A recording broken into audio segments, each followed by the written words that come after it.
Ladies and gentlemen, welcome to this UKLFI Charitable Trust webinar, International Law, Tailor Made for Israel. I'm delighted to be joined by Professor Robbie Sabel, Professor of International Law at the Faculty of Law of Hebrew University in Jerusalem and visiting professor at Tel Aviv University. Professor Sabel is a member of the Permanent Court of Arbitration at The Hague. He was formerly legal advisor to Israel's Ministry of Foreign Affairs and the Foreign Ministry's Deputy Director General for Arms Control and Disarmament. He holds the personal rank of ambassador and was head of Israel's delegation at the Taba arbitration with Egypt and a member of the delegation in the peace talks with Egypt, Jordan, and the Palestinians. Now, his most recent publication, International Law and the Israeli-Arab Conflict, published last year, is available at all good bookshops and from Amazon on the link in the chat. And it really is a superbly thorough appraisal of the key arguments that define so much of the debate surrounding Israel, its establishment, continued presence in the international order, and its existence with its neighbours. And one thing the book does unusually well is marry those legal arguments and concepts with the political reality, the negotiations over the decades, and the reality of Israel's international relations and the political and legal discussions at key historical junctures. It's a pleasure to have the opportunity of this discussion with you, Robbie. In the book, you say international law has become the lexicon of international legitimacy. And plainly, the Israeli-Arab conflict is a subject around which legal terminology has increasingly been deployed for political reasons in pursuit of a particular agenda, often against Israel. With that in mind, may I begin asking you, is international law relevant to the Arab-Israeli conflict? Natasha, thank you for inviting me. And by the way, thank you for that very nice commercial. International law is relevant. The question is, should we be asking that question? And the title I was given is International Tailor Made for Israel. And on a personal issue, I should add that my grandfather had a tailoring business in East Ham, and they used to tell tailor's jokes. When it was an indecent joke, it was in Yiddish, so the children wouldn't understand, but those in English I do remember. And I remember one story which is relevant to asking questions. It's a story of a customer enters a store which sells cloths. And he says, I'd like to have 10 inches of every piece of cloth you have in the store. And the salesman said, every piece? And the man said, yes, every single piece. The salesman was quite happy and began cutting and cutting and cutting and packing, and then he had to figure out how much it cost, because each piece of cloth had a different price. When he finally finished this and he had enormous stacks of cloths on the shelf on the table, he turned to the customer and says, "Can I ask you a question? Why do you want 10 inches? It's too big for a sample, and you can't make anything out of it." And the customer hesitated for a moment and said, "You know what, you're right, I really don't need it," and walked out of the store. So sometimes it's not wise asking questions, but in this case, I think it is a relevant question. International law is relevant because power, legitimacy gives you political power. Israel is a tiny state. We depend on trade, on relations with other states. And the moment something is branded as illegitimate, as illegal under international law, we have a problem. And our Arab opponents are perfectly aware of that. And that's why they're making a tremendous effort to brand Israel's activities as illegal. If they achieve that, they've achieved a tremendous asset from their point of view. I should also point out that Israel is a law-based society. Customary international law is part of the law of the land. It's enforced by our impartial courts. And by the way, when you're negotiating, you have to negotiate from a position of having rights. And this I know from my personal experience. If you come to a negotiating table and say, it's yours, but I want it, you're in a weak position. You have to come and say, look, I have rights. Maybe I'll compromise, but I have rights. And therefore, the international law plays a very important part, even in bilateral negotiations. Again, from my experience, both we and the Palestinians try to prove we have rights.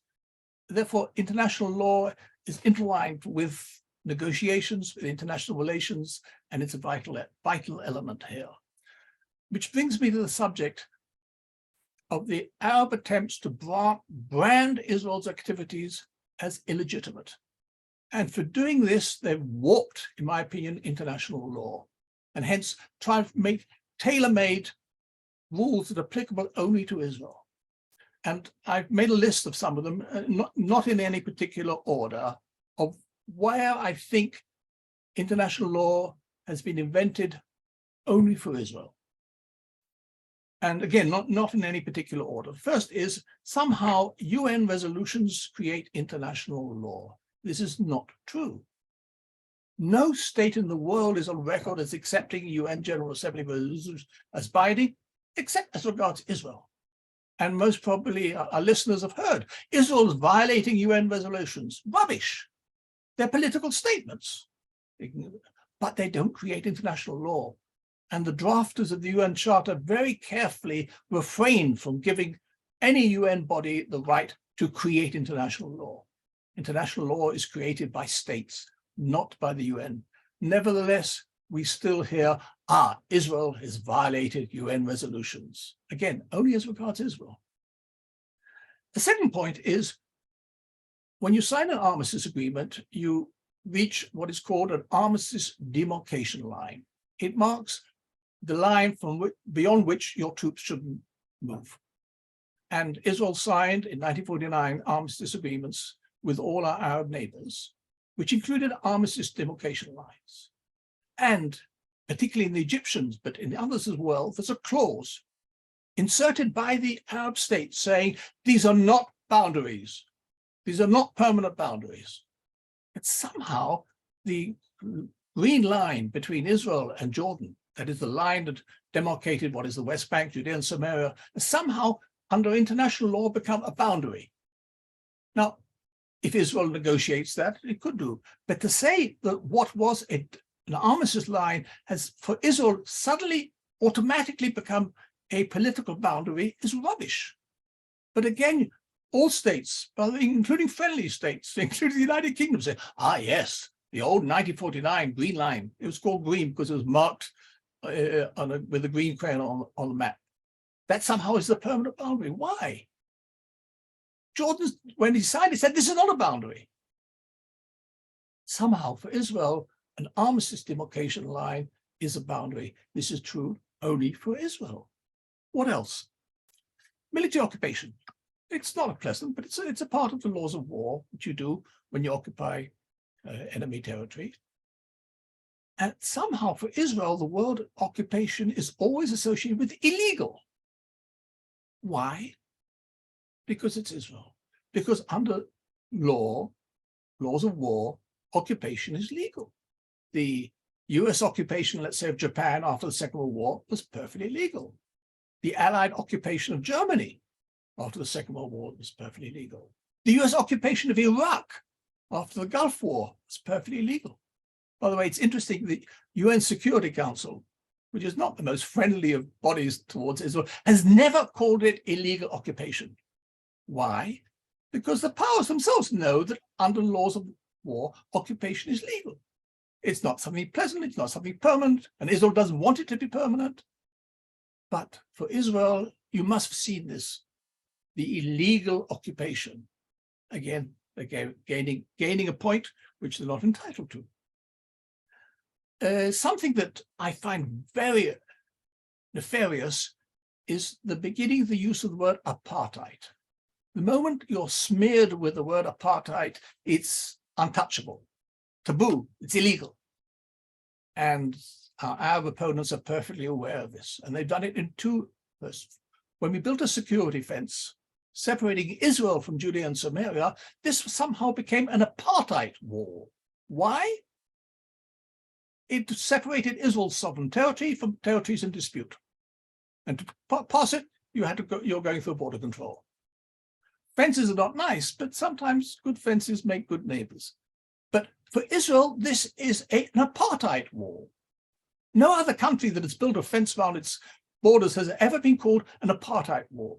But for Israel, this is an apartheid war. And I was very worried to see an Amnesty report, I don't know whether you saw it, came out, I think, a few weeks ago, which said the fact that we use facial identification at the border is apartheid. Now, anybody who's gone through Heathrow Airport or any airport in the world knows you use facial identification. You present your passport, and if your face doesn't look like your face on your passport, you're in trouble. And that's exactly what we were doing. It was not done, it was done only with people who wanted to move from Judea and Samaria or from Gaza into Israel. We did facial identification. Somehow, this is, the Amnesty decided this is apartheid. And by the way, we can't ignore it. It's very harmful because people throughout the world, when they hear the word apartheid, will say, oh, well, that we can't touch. And they know what they're doing, opponents of Israel, smearing with apartheid. What else? Civilian casualties. In any war, it's a tragedy, but you cannot conduct military activities against an enemy that puts its forces among the civilian population without having some civilian casualties. I remember reading about D-Day, that on the first day of D-Day, 40,000 French civilians were killed. Clearly, there was no interest in doing it. It can be disproportionate. And the Israeli army, I recently attended a conference in Herzliya of advocate generals from different armies, organized by RJAG. And they said Israel takes more precautions to protect against harming civilians than any other army. And by the way, we do it for a number of reasons. We do it for humanitarian reasons, but also from interest. Killing civilians harms Israel. It enabled Hamas to say, look, they're attacking civilians. It doesn't give us any military advantage. Therefore, we take tremendous efforts, again, for humanitarian reasons, for our own reasons, and also from PR reasons to prevent it. Nevertheless, you must have read, civilians were killed, it's a war crime. It ain't a war crime. It's a war crime if you deliberately kill civilians, or even negligently. But if you're attacking, we're attacking rockets of Hamas, which are placed next to the civilians, we have the commander on the spot has to weigh, is it proportionate? And clearly there can be cases where, for instance, when we were fighting in Gaza, the Hamas put a military headquarters under a hospital. We could, under the laws of war, we could have attacked it. We didn't. Because the Israeli army came to the conclusion that attacking a hospital would be disproportionate, even to the military advantage of taking out the command post. But when a rocket is about to be fired at Israeli civilians, we also have to take into account not only their, but our possible civilian casualties. And clearly, it's awfully important to take out that rocket before it's fired. And these decisions are made by military commanders on the spot under fire. And again, not most armies in the world don't pay attention to this law. Israel army does. Again, for the dual reason, our own humanitarian reasons, our pilots don't want to kill civilians, and the state doesn't want to do it. We're giving a present to the other side. They're just too happy, in many cases, to show, Israel's killed civilians. What else? Self-determination for Palestinians. Personally, I think the Palestinians are entitled to self-determination. Not everybody will agree with me. But you won't find any reference to the fact that Israel, we're also entitled to self-determination. When you look at all these UN declarations and records and things talking about self-determination for the Palestinians, not a word of the fact that Israel has. And we've established the state. What else? Proportionality in warfare. You must have heard it, because Israel has used disproportionate force against military targets. Anybody who's had any experience of armed conflict knows you want to use disproportionate. You want to hit the enemy's armed forces harder than they hit you. They should know playing around with you is dangerous. There was once a cartoon in a French magazine which showed an animal in a cage, poor thing in a cage. Underneath it, there was a caption, "Be careful, This animal is dangerous. When attacked, it defends itself. That's sometimes too abyssal. They should know that if they attack us, we will hit back harder, if possible, than they hit against military targets. But every army in the world does that. If you're attacked with a rifle, there's no rule, you can only shoot back with a rifle. You can't use a machine gun. That's not fair. Since I'm speaking to UK thing, I could say it's not cricket. Well, it ain't cricket. In warfare, you want to hit the enemy, but again and again, we hear accusations Israel is using disproportionate force in warfare. And I think the answer is yes. And it sometimes works. Hezbollah have learnt that when they attack us, we hit them back hard. And they're being careful not to renew it. I hope Hamas also learns the same lesson. Bobby, what can else? I just pick Yes, you up please. on that point, because we're covering an awful lot of ground. And I think it's helpful to drill down on some of those issues, in particular, on the use of force and the concept of proportionality. The discussion in the international arena misses entirely, does it not? The application of the laws of armed conflict, the question of proportionality, weighing up a balancing act, if you will, that the reasonable military commander is expected to undertake. All of the law on this is essentially sidestepped when dealing with casualty figures as an indication of proportionality. What do you think in that context is the way through those sorts of deployments of quasi-law or misstatements, perhaps, is a better way of describing the deployment of law in those instances? And I should say to our audience members who have already started to put questions into the Q&A, we'll come on to those in due course. But just picking up on what you said in terms of the way that Israel deploys force against those attacking it, how do we grapple with the concept of proportionality and deploy it appropriately?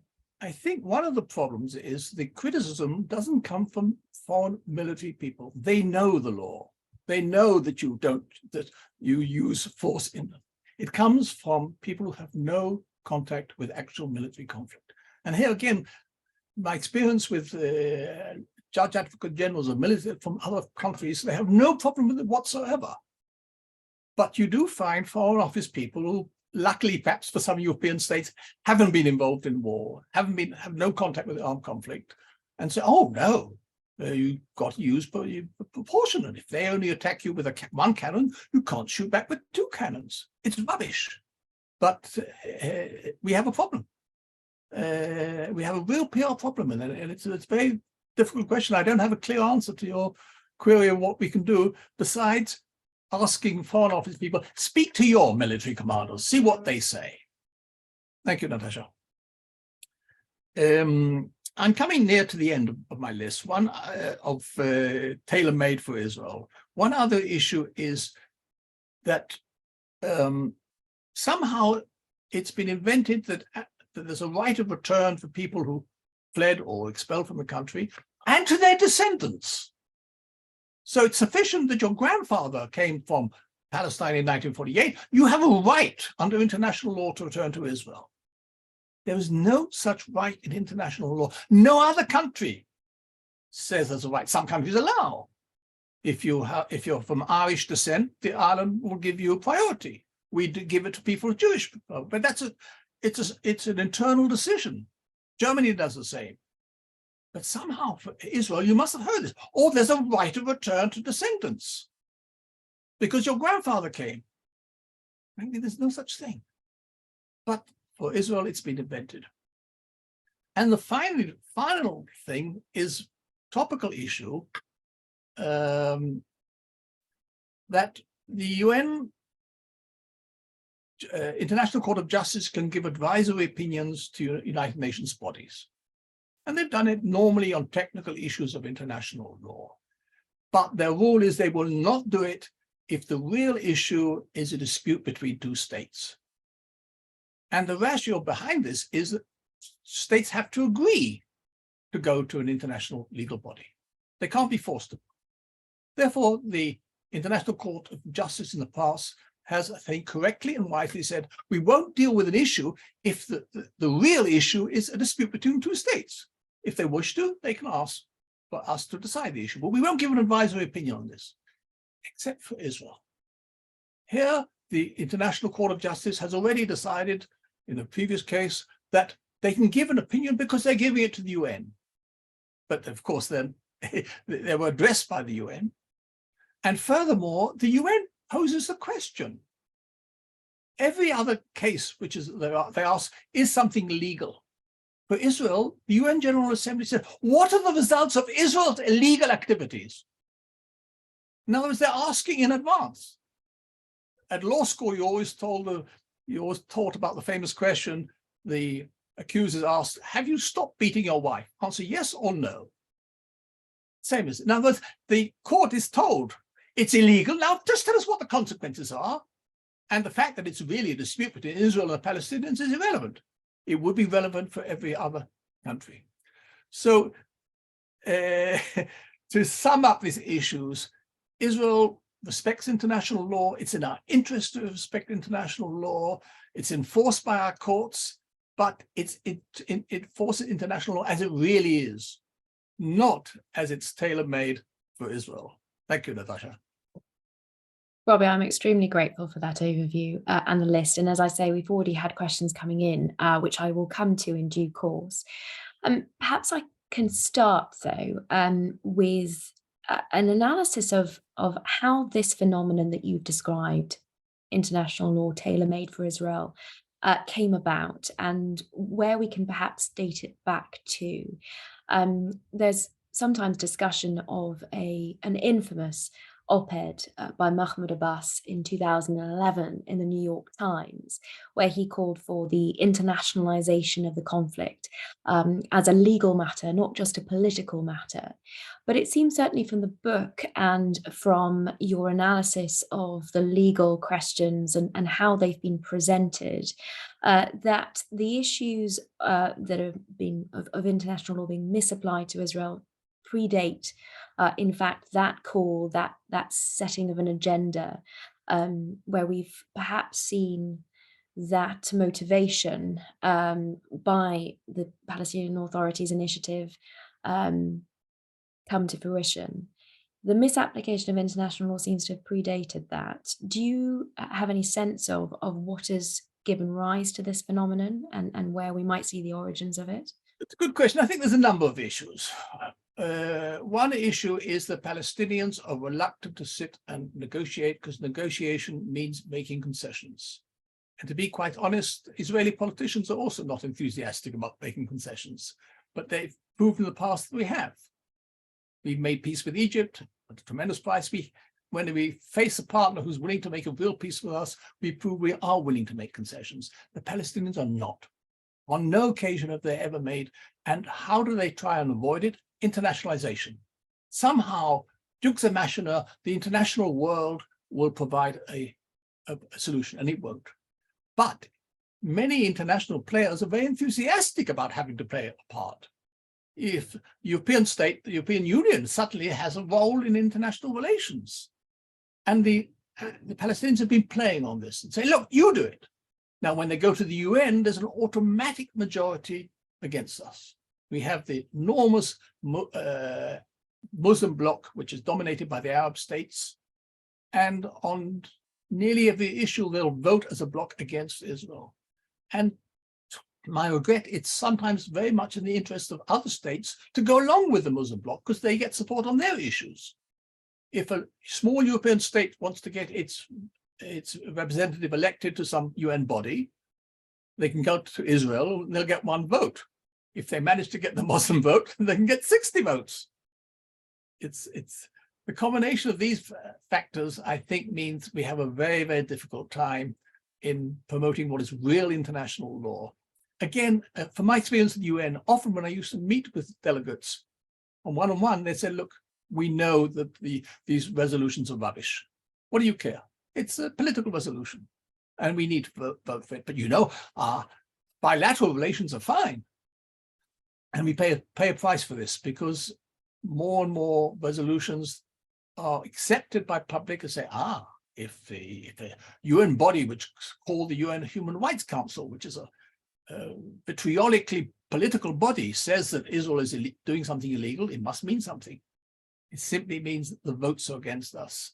So unhappily, it's not much fun being a block of one state in the UN.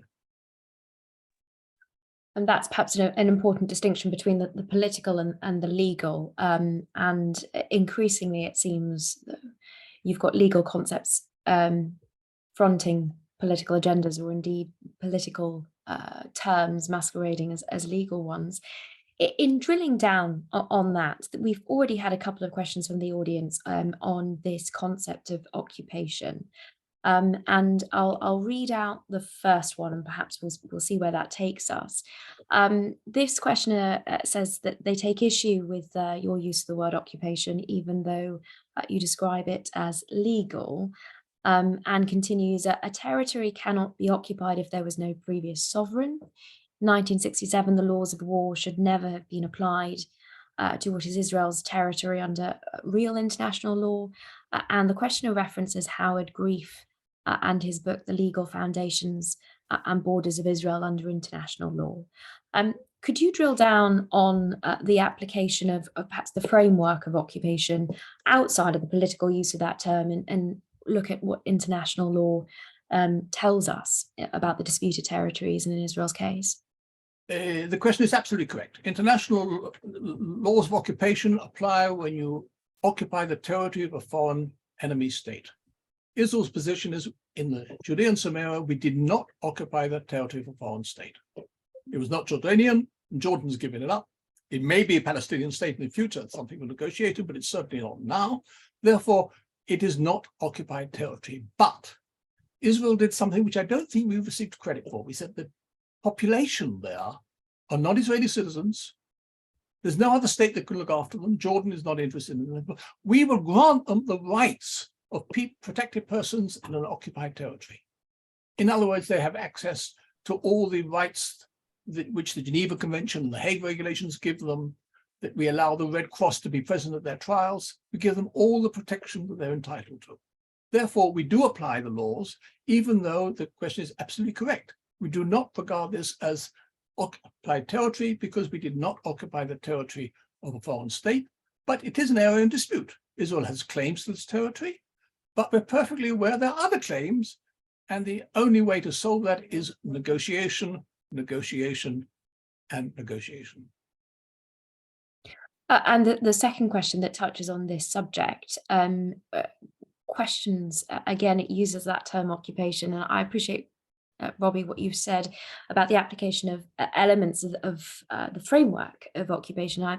Undoubtedly, that's why it's become increasingly murky, and the use of the term has become so entrenched.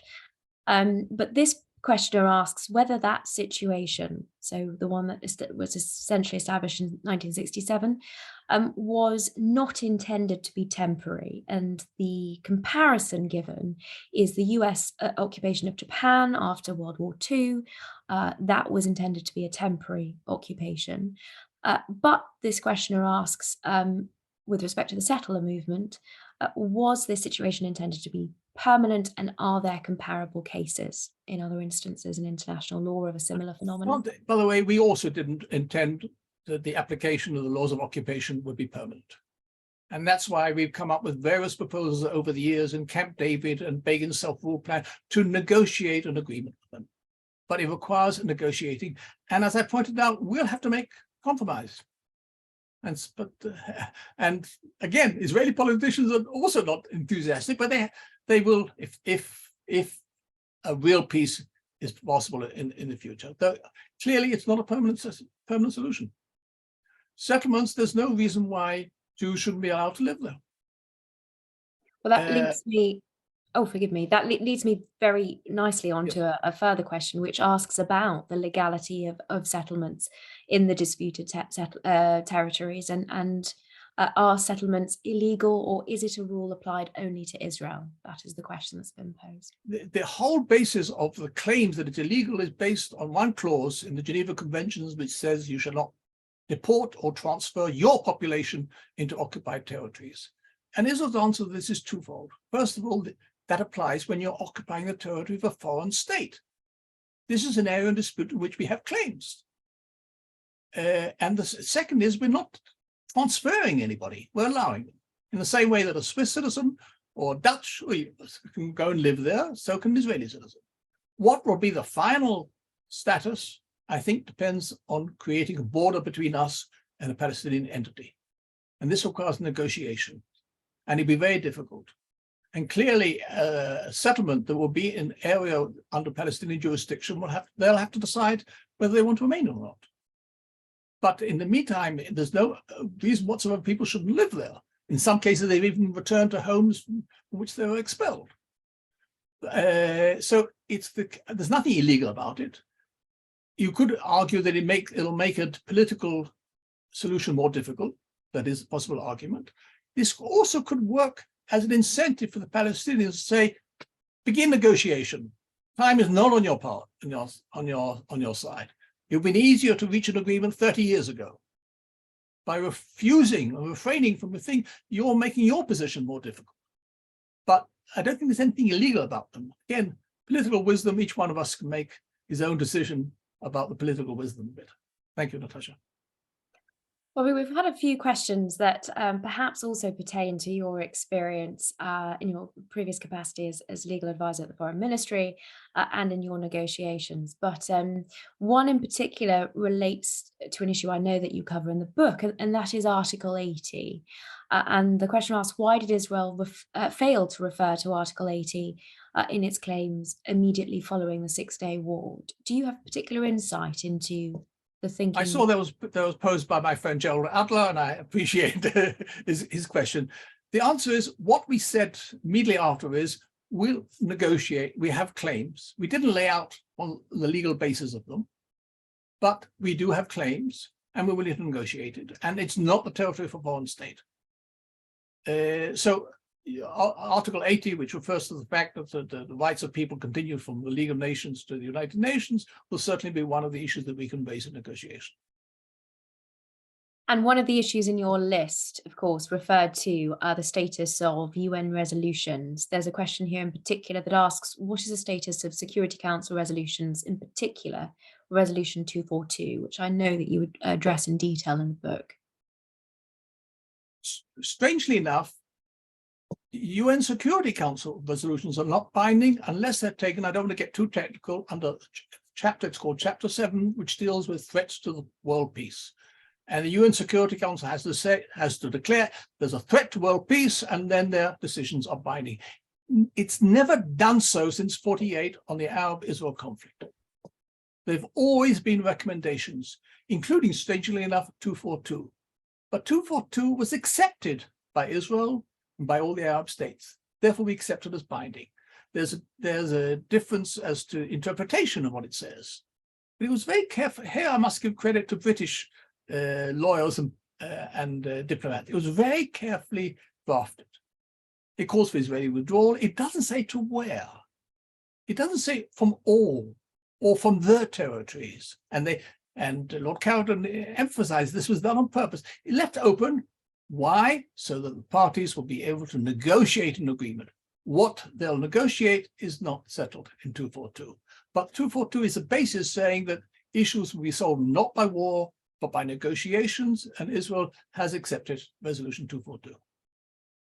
And of course, in the context of that war, territories occupied, principally perhaps might be understood to refer to the Sinai, which was returned to Egypt as part of that peace agreement, but also the Golan Heights, which I know you discuss separately, but of course there has been a change perhaps in terms of public opinion in Israel, especially in light of what has been happening in Syria over the past decade, on the merits of parting company with that particular piece of territory. But would you see the wording of that resolution as principally then referring to those two territories that were perhaps not part originally of British mandate? Again, I've got to express appreciation for British ambiguity.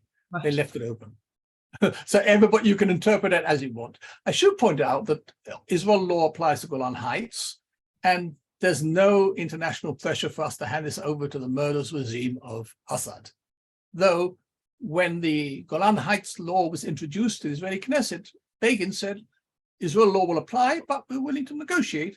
And in fact, I think it's well known, we have tried to negotiate in the past behind the scenes with the Syrians unsuccessfully. We didn't get anywhere, but we are willing to negotiate. At the moment, with the Assad regime, no state that I'm aware of is saying, yes, hand over the Golan Heights, overlooking Israel to Assad. So we do have pressure on the Palestinian issue. We don't have any pressure on the Golan issue.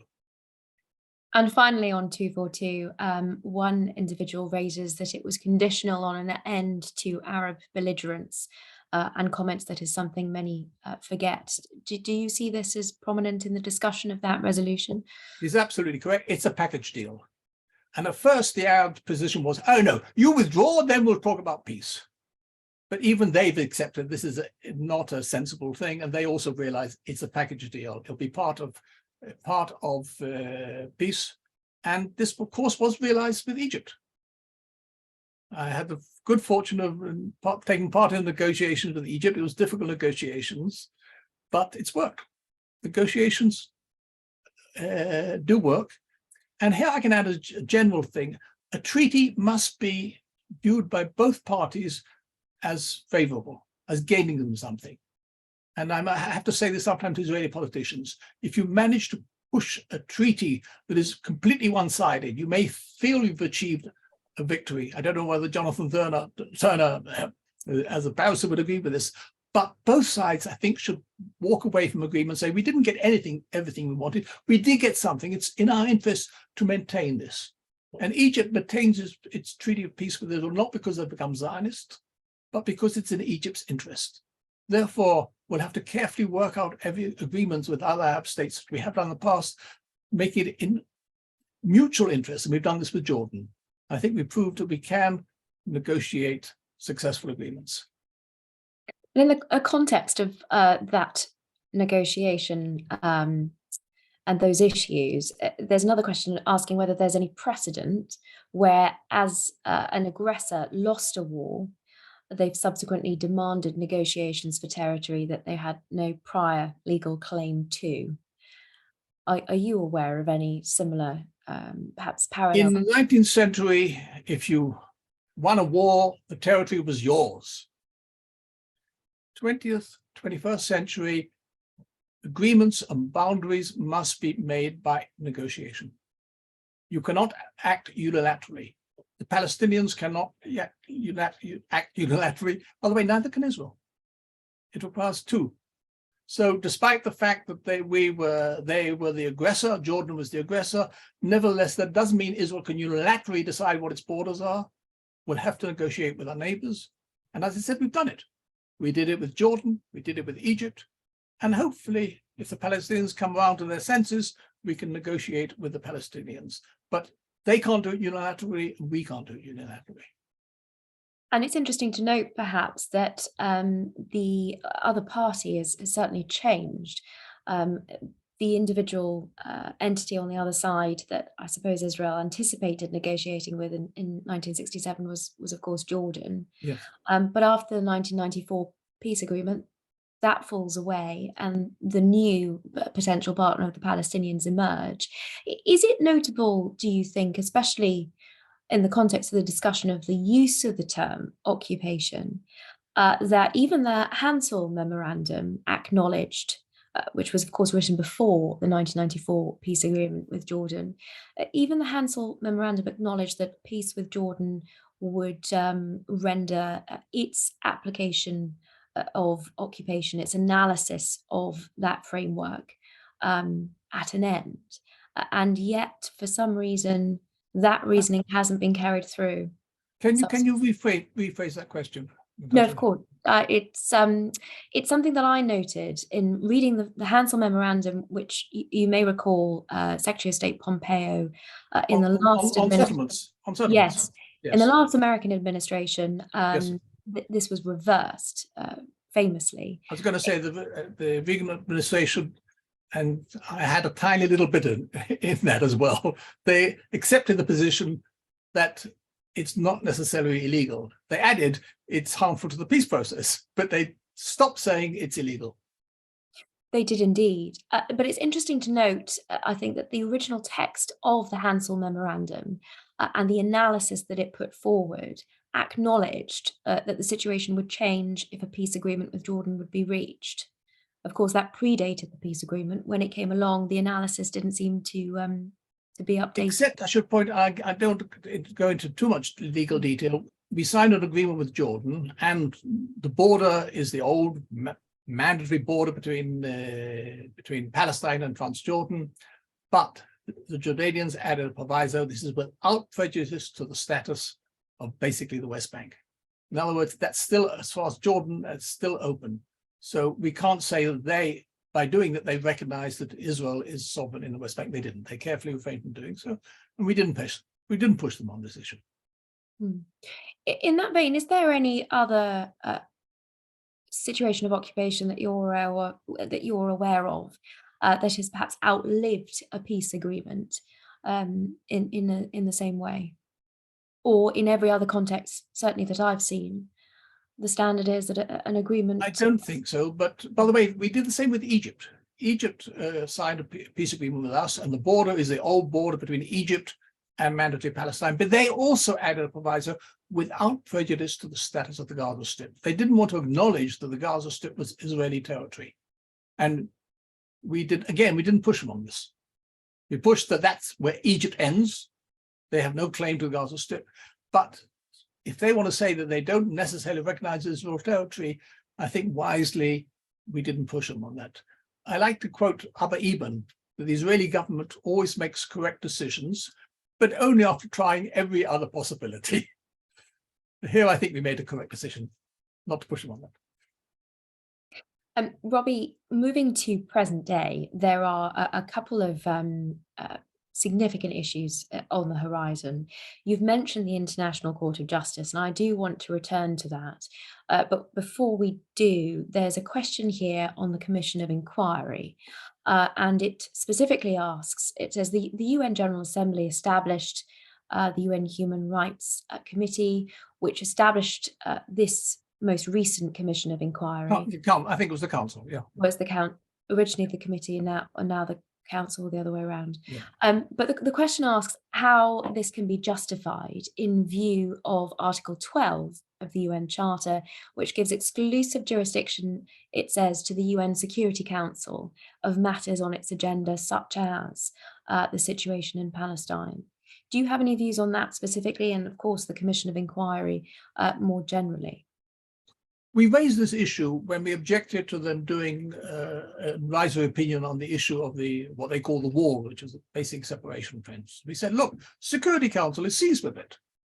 And the ICJ, the International Court of Justice, said, yes, but other bodies, General Assembly, can also deal with it. So I don't think if we raise this again, they'll say, oh, no other body can deal with it. They say, yes, the primary responsibility is that of the Security Council, but that was the position of the ICJ. That doesn't prevent, in that case, the General Assembly also from dealing with it.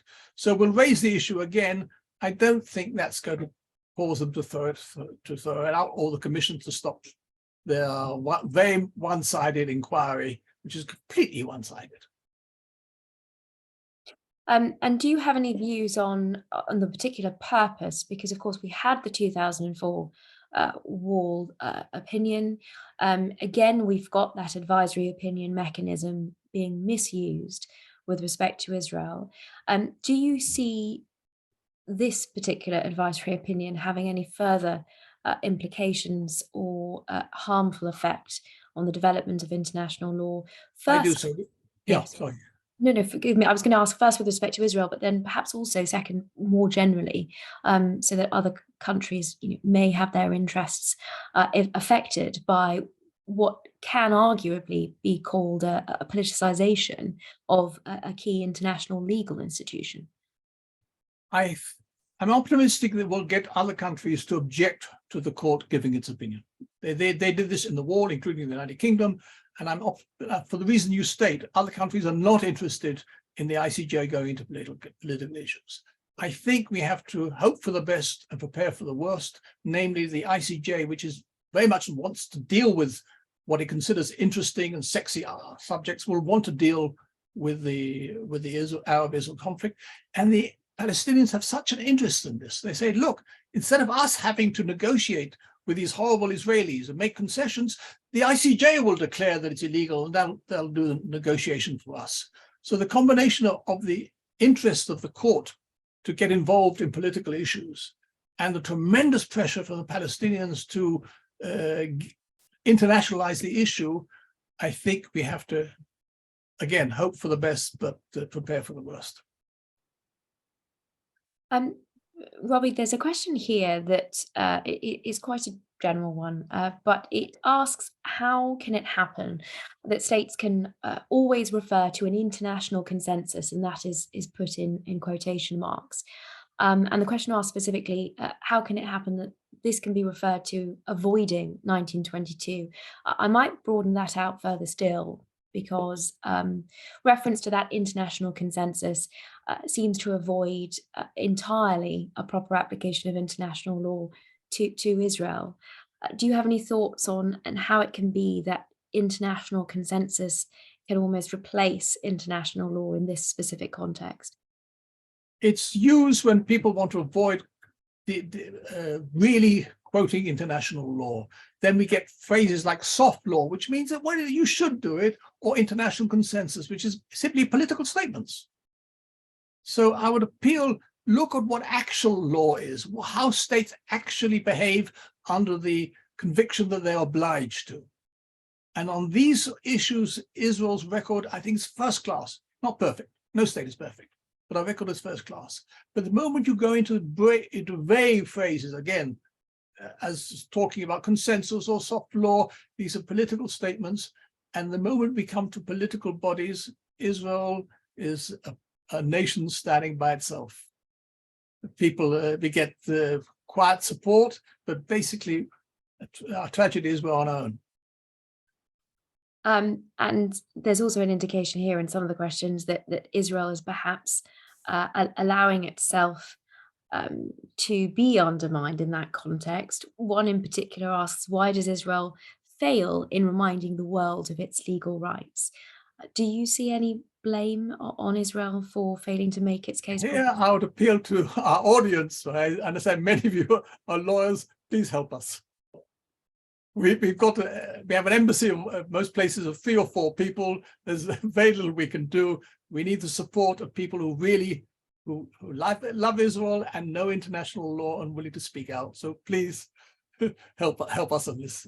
Well, I can echo that, and perhaps also indicate that this book is an enormous help, especially for those lawyers that might be less familiar with. Thanks again for the commercial. And to the extent that people read it and are able to recommend it to friends, so much the better, because it does strike me that there is very little in common circulation. There are some slightly older texts which perhaps should be brought back into the fore.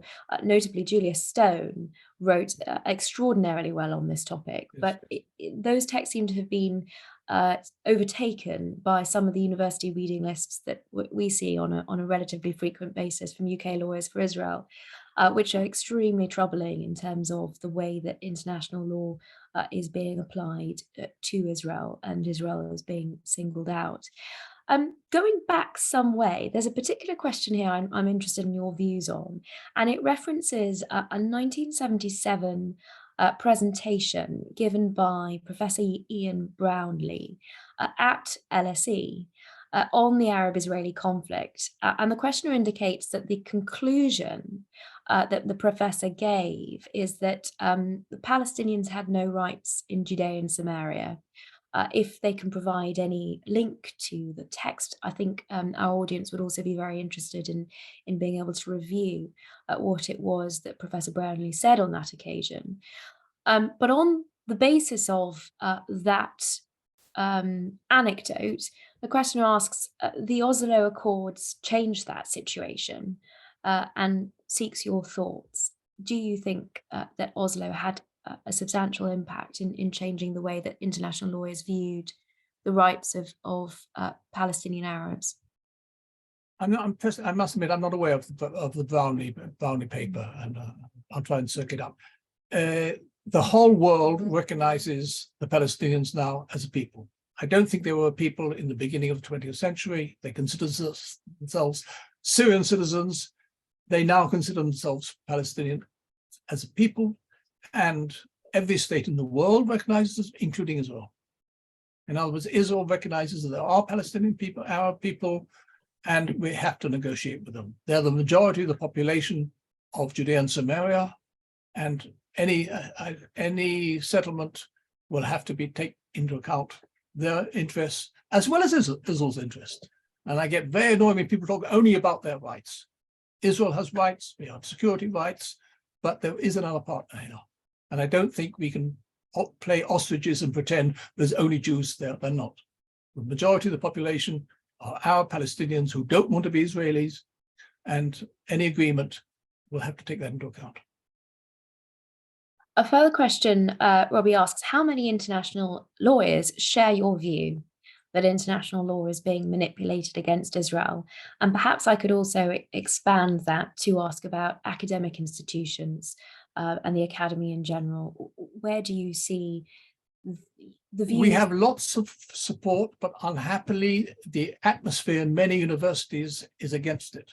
If you speak out in Israel, you're somehow branded as reactionary.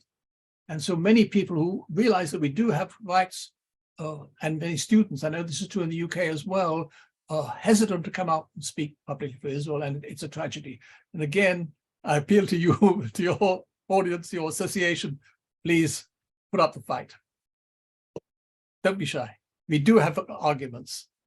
We're a society based on law, based on international law, and we should be proud of it.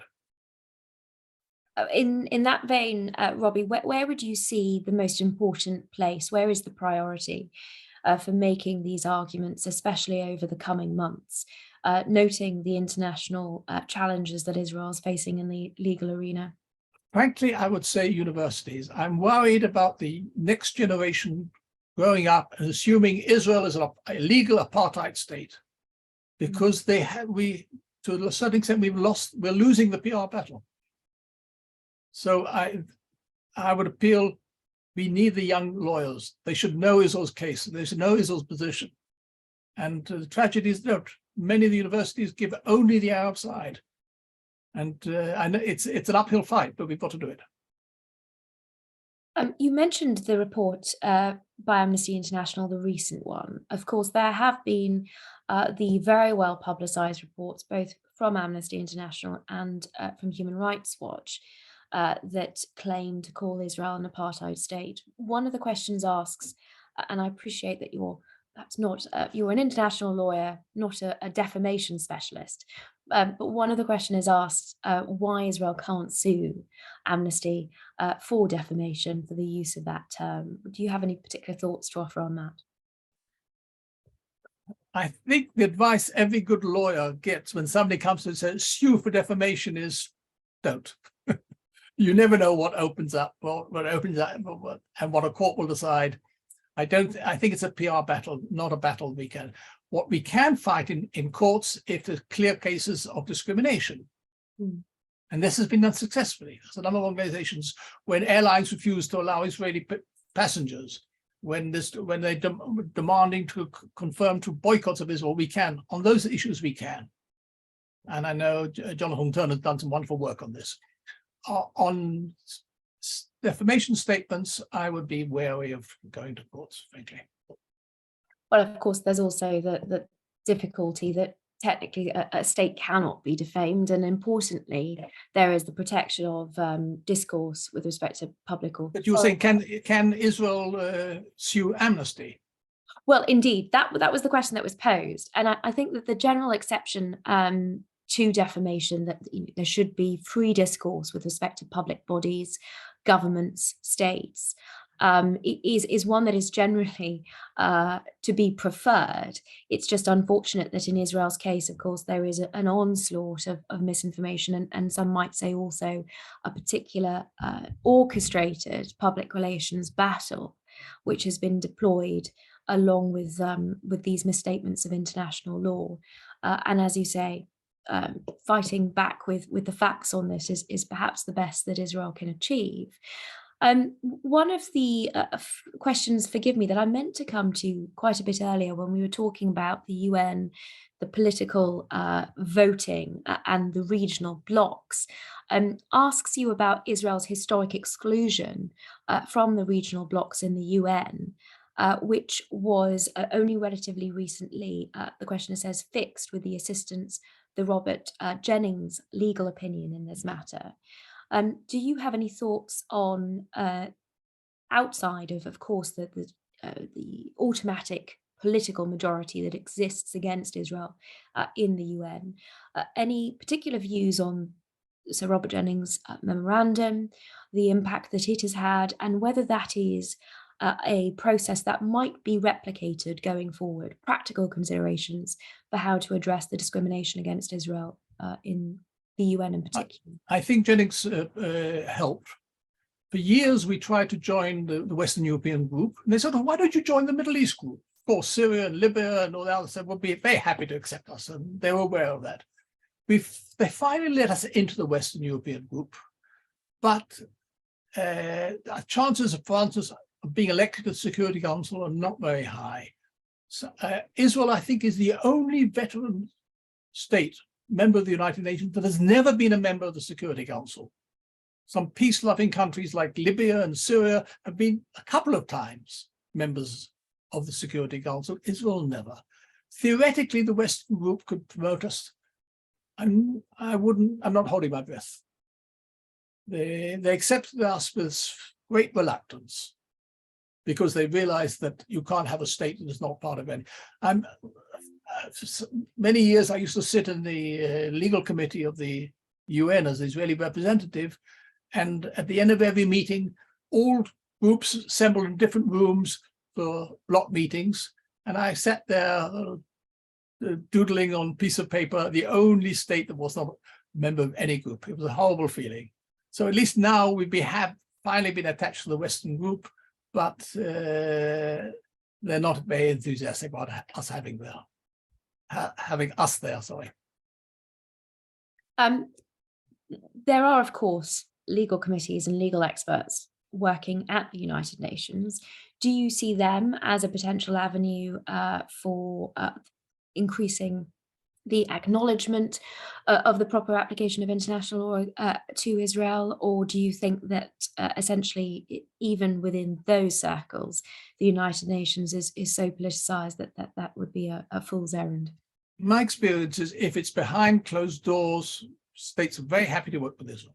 They appreciate the quality of some of our people and our experience, no problem. The moment it becomes public, you get statements for the press, which condemn Israel, and we stand no chance at all in public.